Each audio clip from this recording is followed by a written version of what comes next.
Hi there, welcome back to Dear Sybersue Lifestyle Talk Show. I'm your host, I'm Susan McCord. And I'm Andrea Wesley. Today our topic is going to be, don't fake who you are to be in a relationship. And Andrea is from thebold.com, and she's a very kind of in-your-face writer, and she actually just wrote this article this morning. So we're going to talk a little bit more about what she put in the article, and then I'm just going to kind of reiterate with her about my feelings on the subject. So basically, it's about being who you are first and not just faking it to be with somebody so that you have somebody in your life. Right? I think that in the beginning of dating, a lot of people are trying to be the best version of themselves, and in trying to be the best version of themselves, they become actually someone they're not. An actress, maybe? An actress, yeah. You just kind of like, you basically, there's a line in a Taylor Swift song, and I always think of it. It's, I'll find out what you want, and I'll be that girl for a month. And it's like, but then you're going to be the person that you are eventually. So there's no sense in faking who you are just to get a guy or a girl to be interested in you more.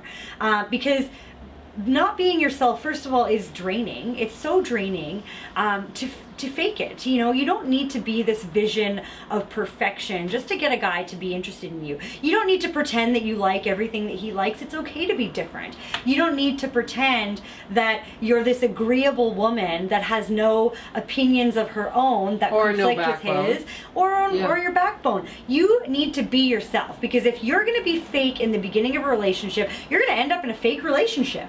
And who wants that? I mean, yeah, and also you're going to be super insecure if you're being somebody else all the time. You're going to always be worried that you're going to be found out. So you're not going to be anywhere near who you truly are because you're too worried about being the fake person than being the real person. Or you come into the opposite situation where you become so molded into this character you've created to be the perfect person that you wake up one day and you're like, who the F am I? Right. And this is coming from experience too, because I had that with somebody that I was with for a very long time that I was going to marry. And I woke up one day and I said, this is not me. So I'm speaking from experience when I say that being true to yourself and being who you are and living and embracing and standing in your own truth is what's going to earn you the real relationship that you want. I don't even think about not being myself. Sometimes I wake up and I go, oh my God, you are so much yourself. Shut up. Like, sometimes I actually say that to myself. But the thing is, what she's saying is so true. It's like, why spend so much time trying to be somebody else? But the thing is, when you're young, when you're in, any of the early millennials out there will know what I'm talking about. You don't know who you are yet. You're trying to find out who you are. So you will put yourself into situations that you're not comfortable with just to please somebody because you just want to be accepted. So what we're saying here as two different generations is, don't wait too long to figure that out. Yeah. The sooner you understand that being who you are, not being somebody from a magazine, not being somebody from a reality show, just being who you are, looking your best. Of course, we all want to be attractive. We all want someone to be looking at us, especially when we're dating and we're younger. But don't take it to extremes. Don't be fake. Don't make your whole life about being, something outside of who you are.